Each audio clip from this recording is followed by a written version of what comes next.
You're listening to international investment advisor Doug Goldstein on the Goldstein on Gelt show, the financial show where we'll talk about how you can make the most of your money. With all the confusing financial chatter bombarding you each and every day, Goldstein on Gelt will give you the practical information you want and need about living a financially stable life. Here's your host, money maven Doug Goldstein.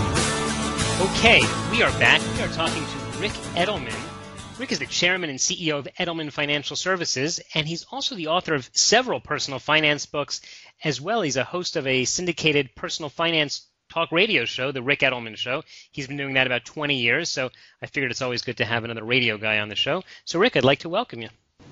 Thank you very much, Doug. It's good to be with you. I think that you and I are dealing with a lot of similar issues. I, of course, deal with it from the Israeli standpoint, but all of our clients are looking for good investments. How are you dealing with clients in kind of a rough time? Two ways. They're both related. The first is to help our clients understand that we're always in rough times.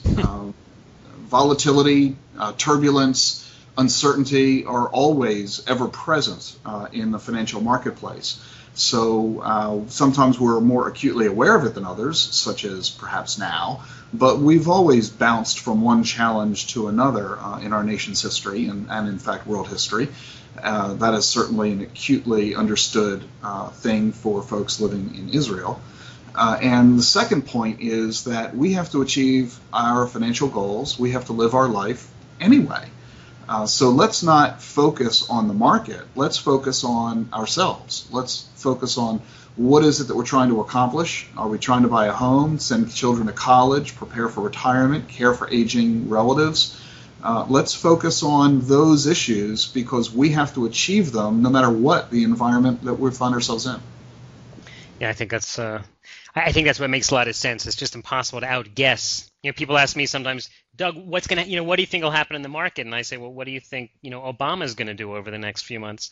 And, the answer is no one really knows. But you've been doing this a long time. You've been on the radio. You've been a financial advisor for quite a long time, well respected in the field. Have you found some sort of, simple recipe that you can give people? Yes. Managing money is really quite easy. Managing the client is harder. In other words, getting the client to do what they need to do is sometimes the challenge. But it's really quite simple. The first thing that you need to do is to invest in your retirement plan at work. If your boss or your employer offers such a vehicle, join it. Participate to the maximum that you can. Second, eliminate personal debts. Mortgages are okay, car loans are okay, student loans are okay, but if you've got credit card debt or personal bank debt, you need to get rid of those as soon as you can. Third, build cash reserves, a rainy day fund in case something bad happens unexpectedly, a job loss, a medical problem, a marital problem. You need to have cash in case something happens unexpectedly. And then finally, fourth, you need to then continue investing in your own diversified portfolio. And there are three simple steps there. One, diversified. Don't put all your eggs in one basket. You need to own a very broad mix of investments and asset classes. Second, focus on the long term. And third, rebalance that portfolio periodically. If you follow those simple steps, you'll achieve your goals with remarkable ease and consistency.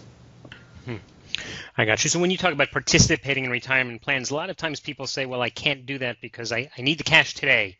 I can't put it aside. How do you normally answer that? I simply tell them that they're wrong. If you don't think you can afford to reduce your pay by 5% right now, how are you going to afford reducing your pay by 100% the day you quit and retire?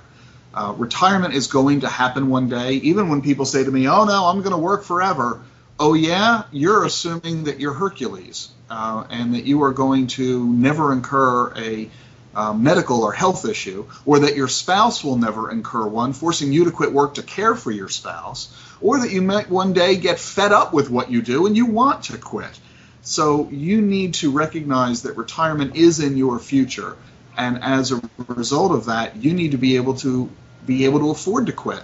So if you don't think you can afford a small reduction in pay today, what are you going to do later when you have a massive reduction? I hear. All right, let's talk about the issue of personal debt and as well as as well as mortgages, right? Certainly the crash in the market a couple of years ago could be related to the huge mortgages that people took that were seemingly very cheap and they could get a lot of equity, and then they just got in this whole debt mentality.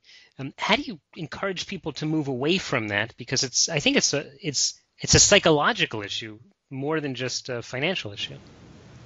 You're right, Doug. Everything in personal finance has psychology wrapped up inside it. We do have to recognize that we're creatures of emotion, not intellect, when it comes to financial decisions. First is to recognize the different kinds of debt. Credit card debt is bad, period, and you need to make sure you don't maintain a credit card balance. It's okay to use credit cards. I'm a big fan of credit cards. What I'm not a fan of is maintaining a credit card balance. So use credit cards, but pay them off in full at the end of the month. If you have a credit card balance right now, then you need to start liquidating other investments to pay off those debts as fast as possible. You need to divert whatever savings you've got to getting rid of that credit card debt. Mortgages, though, are different. A mortgage is not a debt. A mortgage is, frankly, a financial tool that, if used correctly, can help you accumulate wealth. Mortgage rates tend to be much lower than investment rates of return.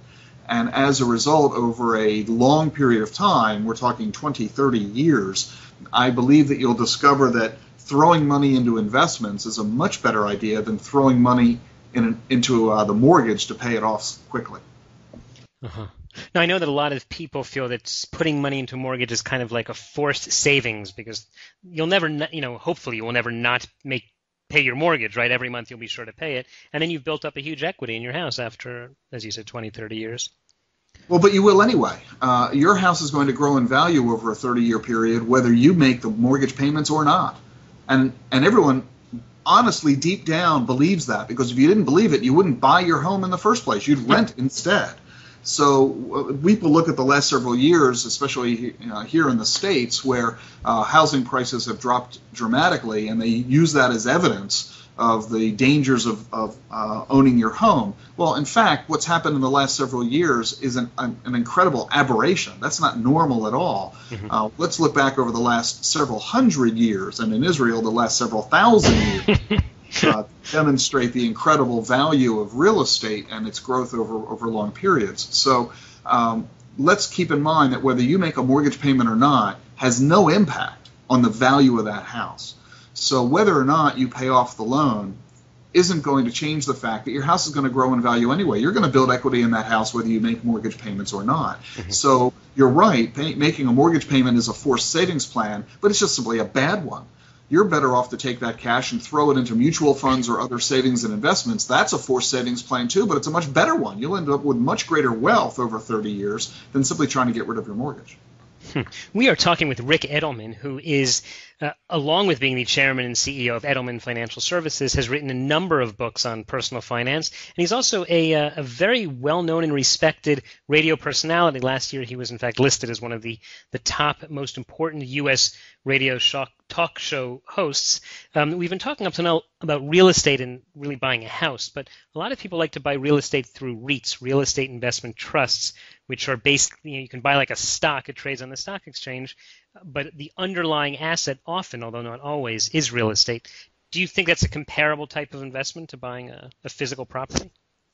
That's how we do it, Doug. In our investment management practice, we're managing over $6 billion in client assets for folks around the country, and we always recommend that they own real estate. It's a very valid asset class, despite, again, the last few years, and it belongs in the portfolio. If you're not going to be a real estate investor directly, meaning if you're not going to be a landlord and own apartments and single-family homes for rental, then you still do need to own real estate in your portfolio, and owning REITs, real estate investment trusts, is a easy, painless way to have real estate exposure. The problem with owning real estate, is we all know, is it's a hassle. One of the advantages of owning REITs is that you won't get a phone call at 3 a.m. because the plumbing went out. Mm-hmm. So it's a very simple, easy way to be diversified in a real estate portfolio. And that makes a lot of sense for people who are not going to go buy individual properties themselves. Mm-hmm. Yeah, I think it's a real personality thing. A lot of times people say, well, I'll just buy an apartment or two and rent it out. And, I ask them if they'd like that phone call. Or even what happens if the people you rent to, they get divorced and then the wife is stuck there and can't pay the rent. Are you going to really want to go in there and kick her out? It's a real problem. People tend to have way too rosy a perspective about real estate. They have these dreams, these frankly delusions, that they're going to buy a property for $100,000. They're going to buy it, get a mortgage on it, so they only pay $10,000 in cash. They're going to rent it for more than their mortgage payments, and the property will grow in value on top of that, and they're going to get rich quick. Mm-hmm. In reality, what typically happens is they spend months looking for a tenant. Then when that tenant leaves, they spend another month engaging in massive repairs because the tenant trashed the place. Then they spend another few months looking for the next tenant, and then the current tenant fails to pay rent. And when they try to evict them, they discover they can't because of housing zoning rules that prohibit you from throwing people out very quickly.